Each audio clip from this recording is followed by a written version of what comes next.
안녕하세요. 해땀 경매입니다. 제가 저번 시간에는 경매 권리 분석의 기초인 말소 기준 권리란 무엇인지, 대항력이 무엇인지에 대해서 제가 설명드렸는데요.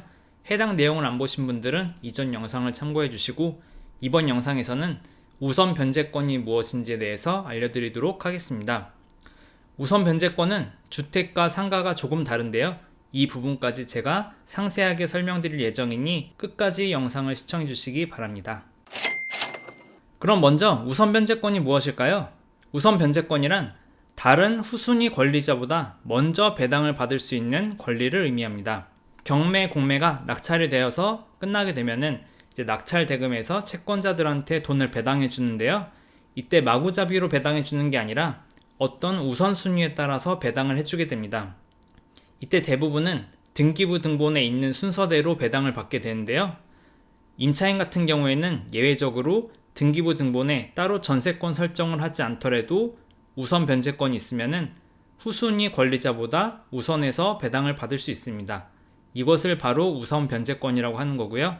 여기서 후순위 권리자는 되게 다양한 사람들이 있지만 대표적으로는 채무자에게 돈을 빌려준 은행이라고 할 수 있습니다. 그럼 실제 경매 물건을 보시면은 여기 임차인이 있는데 임차인은 현재 우선 변제권을 가지고 있는 상황입니다. 이렇게 우선 변제권을 가지고 있으면은 이렇게 전세권 설정을 하지 않더라도 우선 변제권으로 인해서 보증금을 100% 받을 수 있습니다. 이 임차인이 왜 대항력이 있는지는 이제 뒤에서 설명드리도록 하겠습니다. 그리고 앞에서 말한 후순위 권리자들은 이제 2번 같은 경우에 임차인이 선순위 권리자죠.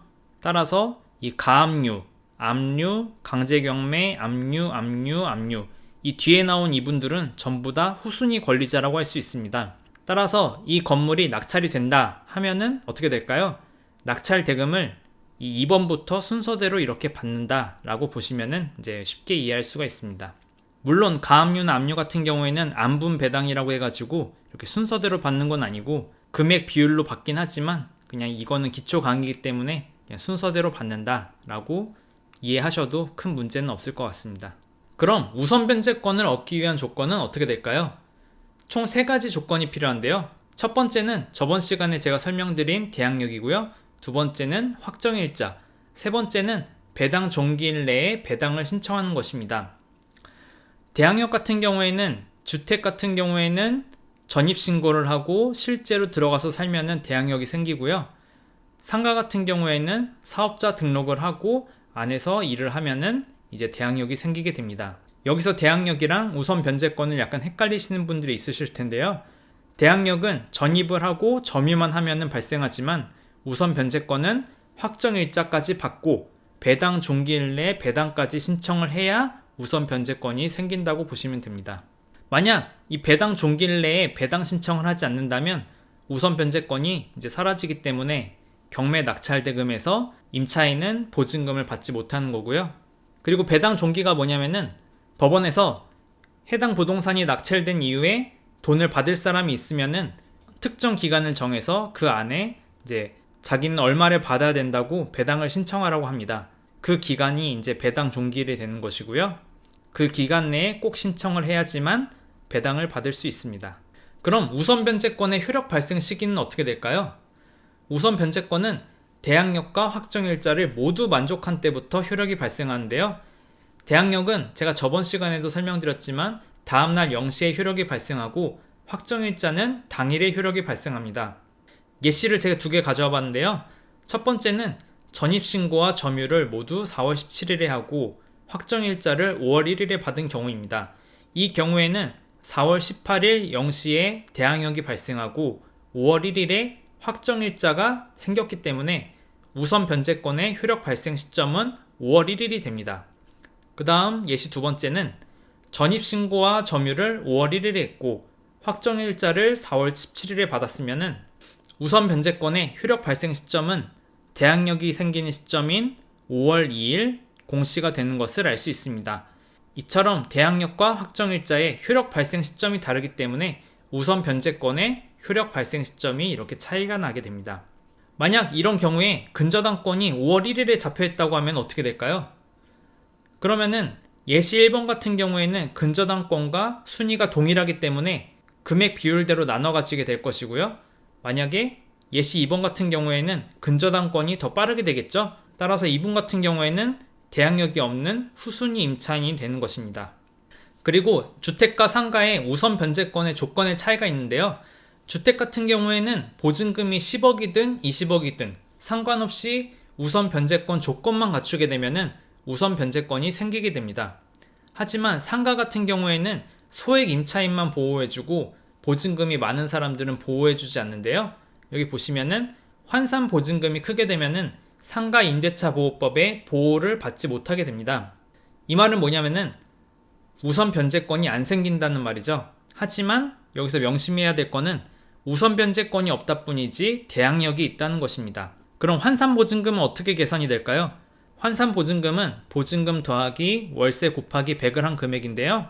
보증금 5천에 월세 400이라고 하면은 환산 보증금은 4억 5천만 원으로 계산이 됩니다. 여기 보면은 상가 임대차 보호법의 보호를 받는 금액이 지역별로 다른데요.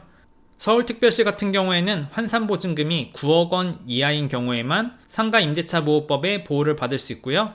이 아래 보시면은 세종특별시, 파주시, 화성시 같은 경우에는 환산 보증금이 5억 4천만 원 이하인 경우에만 상가 임대차 보호법을 받을 수 있습니다. 예를 들어서 강원도나 천안 그런 지역 같은 경우에는 그 밖의 지역이라고 해가지고 3억 7천만 원 이하일 때만 상가 임대차 보호를 받을 수 있습니다. 이처럼 상가는 지역별로 환산 보증금이 얼마인지에 따라서 상가 임대차 보호법의 보호를 받는지 안 받는지가 정해지기 때문에 이 부분을 꼭 확인하셔야 됩니다. 그럼 제가 우선 변제권으로 권리 분석하는 사례를 3가지를 가져와 봤는데요. 그럼 같이 한번 보도록 하겠습니다. 첫 번째 사례는 주택 우선 변제권 사례인데요. 먼저 4월 15일에 전입신고도 하고 점유를 한 다음에 보증금 2억에 계약을 했습니다. 그 다음 확정일자는 5월 1일에 했고요. 근저당은 집주인이 5월 15일에 이렇게 3억을 잡았고 이제 7월에 경매가 넘어가서 9월에 이렇게 3억에 낙찰이 되었습니다. 그럼 이 경우에는 4월 15일에 전입신고하고 점유를 했기 때문에 대항력은 4월 16일 공시에 생기죠. 근데 확정일자는 같은 날 한 게 아니라 5월 1일에 했기 때문에 우선 변제권은 5월 1일에 생기는 것을 알 수 있습니다. 그리고 이분이 배당 신청까지 했다라고 가정을 해보면요. 우선 변제권이 5월 1일이고 근저당은 5월 15일이기 때문에 우선 변제권이 이렇게 선순위라는 것을 알 수 있죠. 따라서 낙찰대금 3억에서 보증금 2억은 임차인이 가져가게 됩니다. 그렇기 때문에 낙찰자가 인수해야 되는 권리가 없는 깨끗한 물건이다 라고 보시면 됩니다. 그 다음 두 번째 사례를 보시면 제 근저당이랑 확정일자 날짜만 이렇게 바꿔놨죠. 이렇게 되면은 대항력은 4월 16일 0시에 똑같이 생기죠. 그 다음 우선 변제권은 확정일자가 5월 15일이기 때문에 우선 변제권은 5월 15일에 생기는 것을 알 수 있습니다. 그럼 이런 경우에는 임차인이 보증금을 받아갈 수 있을까요? 근저당이 선순위로 3억이 잡혀있고 확정일자가 5월 15일이기 때문에 우선 변제권은 후순위라는 것을 알 수 있습니다. 3억에 낙찰됐기 때문에 근저당 3억이 이 3억을 다 가져가게 되겠죠? 따라서 우선 변제권에 의해서 임차인은 한 푼도 가져갈 수가 없습니다. 하지만 임차인은 대항력이 있죠? 대항력이 있기 때문에 결국에 이 낙찰받은 낙찰자가 이 임차인에게 2억을 다 줘야 됩니다. 따라서 이런 부분은 우리 경매하는 사람들이 정말 조심해야 되는 부분이죠. 확정일자가 뒤에 있다고 방심했다가 이 보증금을 다 물어줘야 되는 거를 모르고 있으면은 큰 돈을 날릴 수 있기 때문입니다. 마지막으로는 상가 우선 변제권 사례를 한번 보도록 하겠습니다. 4월 15일에 사업자 등록을 하고 점유를 한 다음에 보증금 10억에 계약을 했다고 이제 가정을 해보겠습니다. 그리고 5월 1일에 근저당 8억을 잡았고요. 7월에 경매가 넘어가서 9월에 8억에 낙찰이 됐습니다. 여기 보시면은 보증금이 10억이죠. 10억은 앞에서 가장 환산 보증금이 높은 서울특별시 9억보다도 높기 때문에 10억은 우선 변제권도 안 생기고 상가 임대차 보호법의 보호도 받지 못합니다. 하지만 대항력은 있죠. 이 부분을 잘 기억하셔야 됩니다. 이 사례 같은 경우에는 대항력이 4월 16일 공시에 발생을 하죠. 그리고 우선 변제권은 상가 임대차 보호법의 환산 보증금을 넘었기 때문에 우선 변제권이 없습니다. 따라서 낙찰대금에서 받아갈 수 있는 돈은 하나도 없고요. 그렇지만 여기서 가장 중요한 건 뭘까요? 이 임차인의 대항력이 말소기준 권리인 이 근저당 5월 1일보다 앞에 있다는 것입니다. 그 말은 다시 말하면은 이 말소기준 권리인 근저당에 의해서 이 다음 권리들은 다 소멸을 하지만 앞에 있는 이 대항력은 소멸하지 않기 때문에 낙찰자가 그대로 인수를 해야 된다는 말입니다. 따라서 낙찰자가 나중에 이분이 나갈 때 보증금 10억을 다 줘야 된다는 말이죠. 그럼 만약에 입찰하려는 사람이 이 사람은 보증금이 10억이니까 상가 임대차 보호법을 못 받네? 그럼 우선 변제권도 없으니까 돈도 못 받아가고 그럼 이거 그냥 끝나는 거 아니야? 라고 생각을 하고 대항력을 무시한 채 입찰을 했다? 그러면 완전 망하는 거죠. 보증금 10억은 나갈 때 줘야 됩니다. 이 부분은 꼭 기억하시기 바랍니다. 그럼 마지막으로 경매인에게 우선 변제권이 중요한 경우는 어떤 경우일까요? 임차인이 확정일자를 언제 했는지, 배당 신청을 했는지 유무와 상관없이 임차인은 말소기준 권리보다 대항력이 빠르기만 하면은 항상 보증금 전액을 받아가게 됩니다. 임차인은 낙찰대금에서 받아가냐, 낙찰자에게 받아가냐의 차이지 무조건 보증금 전액을 받아가게 됩니다. 그렇기 때문에 대항력이 있는 임차인이 배당 신청을 한다면은 확정일자를 언제 받았는지에 따라서 우선 변제권의 순위가 달라지기 때문에 경우에 따라서는 우리와 같이 경매를 하는 낙찰자가 보증금을 줘야 할 수도 있습니다. 따라서 낙찰자는 정확한 권리 분석을 해야 이런 실패를 피할 수가 있겠죠? 이번 영상에서는 대항력과 우선 변제권을 정확히 파악하지 않으면 어떠한 위험이 닥치는지 제가 설명드렸는데요. 도움이 좀 되셨나요?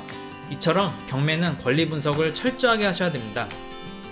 그럼 이번 영상은 여기서 마치도록 하겠습니다.